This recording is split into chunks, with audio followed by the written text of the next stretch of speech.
உழவர்கள், உழவர்களின் உறவுகள் அனைவருக்கும் முதற்கண் வணக்கம்.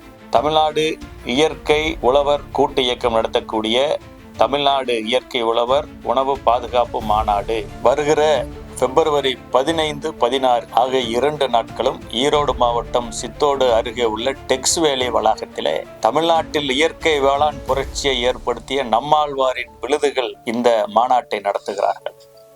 தமிழ்நாடு முழுவதும் இருக்கக்கூடிய இயற்கை உழவர்களை ஒருங்கிணைப்பு செய்து நஞ்சில்லாத வேளாண்மை, தற்சார்பு வேளாண்மை, உணவே மருந்து என்ற நோக்கத்தின் அடிப்படையிலே தமிழ்நாட்டு மக்களுக்கு நஞ்சில்லாத உணவை படைத்துக் கொண்டிருக்கக்கூடிய உழவர் உறவுகள் இணைந்து நடத்தக்கூடிய இந்த மாநாட்டிற்கு அனைத்து உழவர்களும், ஆர்வலர்களும், இயற்கை வேளாண் முன்னோடிகளும் கலந்து கொள்ள இருக்கிறார்கள். எனவே அனைவரும் இந்த மாநாட்டிலே கலந்து கொண்டு இயற்கை வேளாண்மை, தற்சார்பு வேளாண்மை போன்ற கருத்தாக்கங்களை உள்வாங்கி இயற்கை வேளாண்மை முன்னெடுக்க வேண்டுமாய் அனைவரையும் தமிழக விவசாயிகள் பாதுகாப்பு சங்கத்தின் சார்பில் அன்போடு அழைக்கும்.